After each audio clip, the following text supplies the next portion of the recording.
Hey guys, welcome back. Hope you're all doing well. Right, okay, so today I want to raise a topic, and it's something that's been going around in my mind for quite a while, and it's a topic that I've not really seen anyone who I'm subscribed to, at least over the years, make a video on. And I've always been really interested to know your experiences, and that topic is video game piracy. And in particular, when you were growing up, if it was something that you were involved in, or how, I'm really trying to find out how prevalent it was at the time. Because I'll give you my story. Back in the 80s was when I grew up. So I was born in 77, and I grew up in the 80s, started out gaming on my dad's Commodore 64 bread bin, and he had a couple of official games, and the first game I ever played was Way the Exploding Fist, which was a legitimate copy. And I remember it was 86, my mum told me, that we moved house. And in 86 we moved into a grove. And in that grove, in the new house, we had an extension on the side of the house that was previously built before we bought the house. And the extension ran the length of the house, and the lower floor was the dining room and the kitchen on the back. And then on top, I don't know why I'm doing all this either, so gesticulating for no reason. The top section was my bedroom, basically, so it ran the whole length of the house. It was long and narrow. I don't even know why I'm telling you this, but there you go. Anyway, in my bedroom, I don't know which Christmas it was, but I got a Commodore 64 Light Fantastic pack. And I just remember that, even though I had a handful of legit games, which, as I say, were Way of the Exploding Fist, which I inherited from my dad.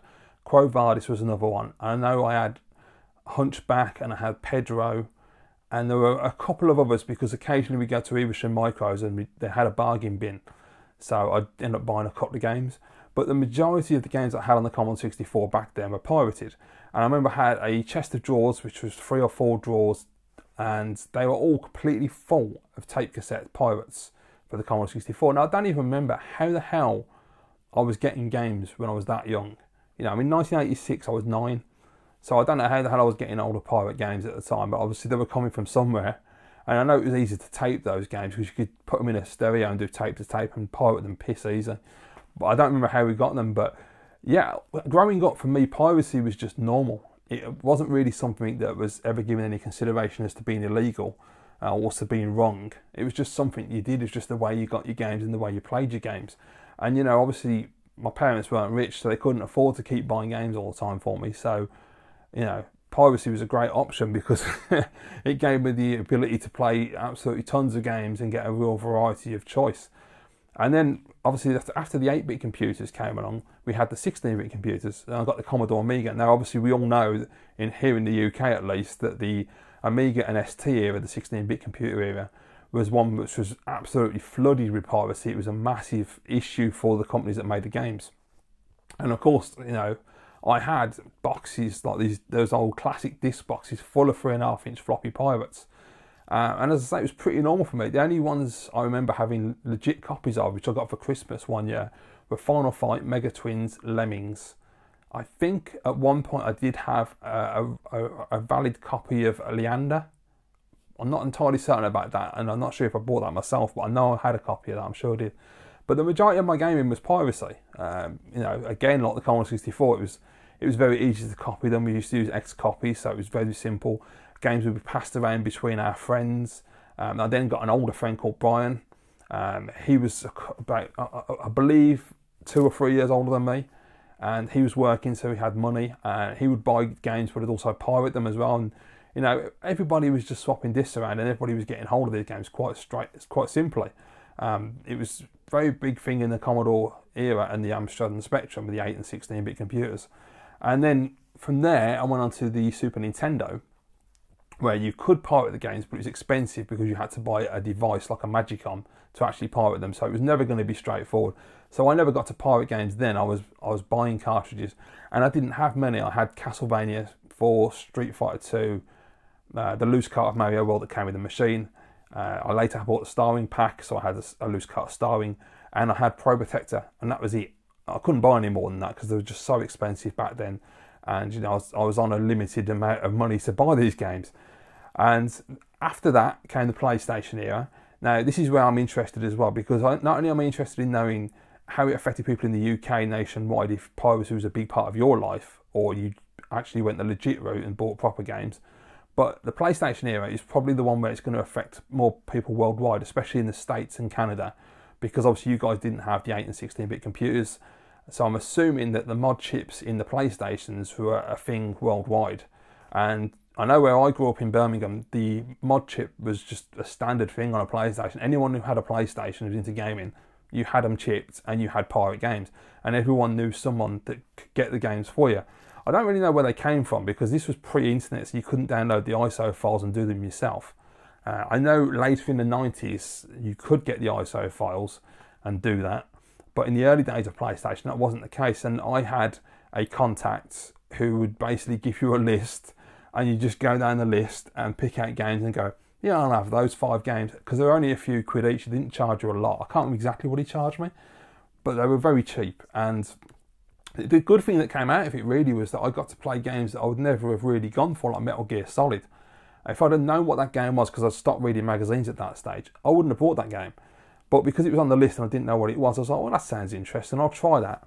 And as it was the Japanese copy initially, which unfortunately was no good, because when you get, it's quite early on in the game, there's a bit, yes, after you kill, well, not kill, you fight Revolver Ocelot. Do you kill him? I can't remember. It's been that long since I played it. There's a guy lying on the floor when you defeat Revolver Ocelot, and you have to get a code, which in the code is on the back of the legitimate copy of the game on the artwork. I don't know if it's in the screenshot or what it was, but you had to get a code anyway. And so because it was in Japanese, I had no idea why I couldn't progress in the game. I later got an American pirate and then found out, oh shit, I can't actually progress. So I had to go online to one of those sites where you find the covers and get the code that way. But yeah, I mean, piracy opened me up to games like Metal Gear Solid, opened up to Medal of Honor, Ridge Racer 4, you know, all games that I would normally not have probably gone to. I mean, Ridge Racer, I wasn't really an arcade racing guy before that. I used to play the top-down games on the Amiga and 64, but that was it. So, you know, that was really interesting. The obviously Medal of Honor was the World War II first-person shooter starting of that. And Metal Gear Solid was completely different to anything I'd ever played. But, yeah, I mean, I just remember... I remember in my bedroom at the time, because this was in a different house, we'd moved again in 1992. And obviously the PlayStation came out in 95. I didn't get my PlayStation until 97, according to my diaries, apparently.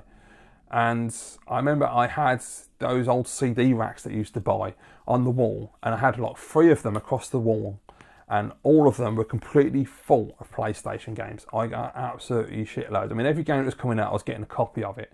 And it was really where I found out about RGB as well, was another thing that came out of it. We had a 21-inch TV in the living room. And I remember I got Mortal Kombat 4. It was Mortal Kombat 4, and it was also Medal of Honor, not Medal of Honor, Metal Gear Solid. But I remember it was Mortal Kombat 4 because obviously I played it on in the living room TV. I don't remember if I had the TV in the bedroom before or after this, but I just remember playing Mortal Kombat 4, putting it on. It was an American copy, and the screen was black and white, and I was like, what the hell's wrong with it? And I had to ask a few people to find out what's wrong, and apparently I needed an RGB SCART cable. Bought a SCART, and Bob's your uncle, colour screen. So I don't know what goes on with the TVs, why that is, but there you go. So yeah, I mean, I learned about RGB through piracy as well. And then the PlayStation 2 era came around, and I bought the PlayStation 2 just after launch. I was one of the ones, I didn't get it in the first batch, I got it in the second batch because it was so hard to come by. I didn't pirate on the PS2. I had it for a year, and the Xbox came out, and I wanted to play Halo, so I sold the PS2, bought an Xbox, and I'm not entirely sure how long after that it happened, but because obviously I bought legit games at launch because you couldn't mod chip the Xbox at the time, but then a time came where you could, and there was a guy in Coventry who was doing it, and he was doing a full customization of the machine. It was fantastic. So me and my mate, we took our machines over there to get done. He fitted a mod chip, he spray painted the console silver for me, took out the jewel in the middle on the top of the machine, and replaced it with a clear jewel that had an Autobot symbol on, which was fantastic, and put a red LED underneath it, so when you turn it on, it lights it up, which is so cool. And he changed the power light to red as well to match. And he also fitted an 160GB hard drive in there, so you could burn all the games from your pirate discs onto the hard drive, and then it would load the games faster. I absolutely loved my Xbox. It was fantastic. I played so many great games. And I remember I used to go and download the covers online, and I would sit there meticulously with photo paper. I would print the covers off. I'd put the covers into the DVD cases that I'd bought to put the games in. Shit, my phone just scared the shit out of me then. I forgot to put it in flight mode.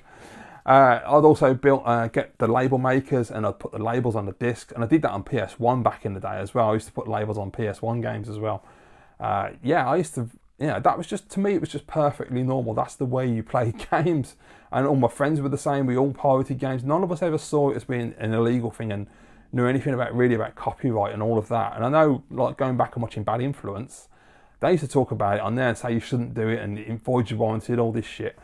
But I was never aware of it growing up. It was just normal. In the environment that I was growing up in, everybody around me was doing it and I was doing it, and it just felt natural. It never really was, no one ever told me you shouldn't be doing that, Pete, it's illegal. Not that I can remember anyway.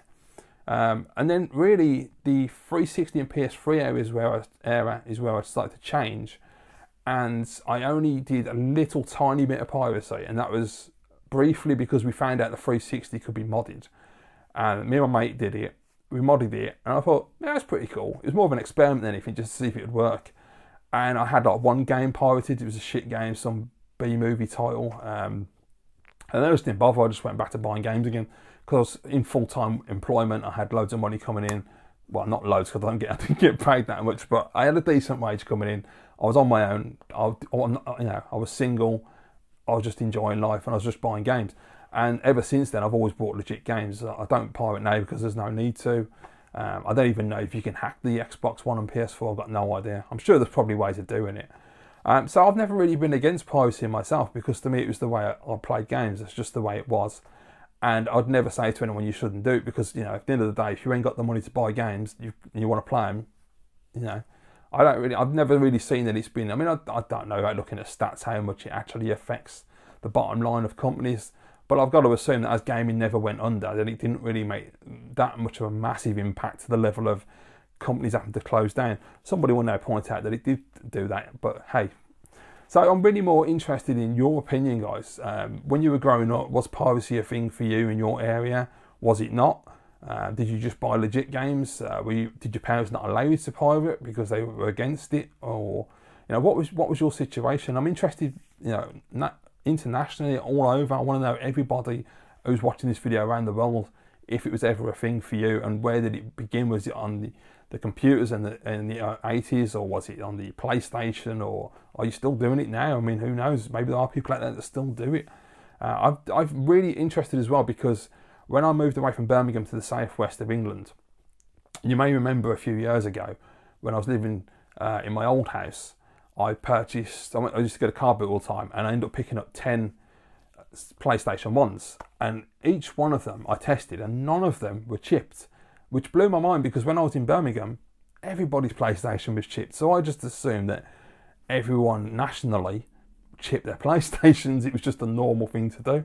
So I'm thinking that maybe it wasn't now. Maybe it was like pockets, and there's certain places it was common, other places it wasn't. I don't know. But yeah, I know it's a topic that people don't like to address, because, they worry about the powers that be giving them shit. But at the end of the day, it was in the past. I haven't done it for a long time. So, I think the days are gone of me getting in trouble and getting prosecuted for it. And, I don't own any pirate material nowadays. But yeah, guys, let me know in the comments below what your experiences are of piracy, if you have any. And if you haven't, why you haven't. And if anyone wants to make a video response, I'd really, really appreciate that, because people don't do that anymore. And it'd be nice I'd always like to watch people's videos and to hear it from their mouth and see their face, and usual. Anyway, guys, thank you very much for watching. I hope I've got my point across a little bit. I'm very fascinated to hear your opinion on piracy and video gaming. So leave your comments down below. Make a video response if you wish to. And if you do, let me know so I know you've done it, so I can watch it if I'm not subscribed to you. Thanks for watching, guys. I'll see you in the next vid.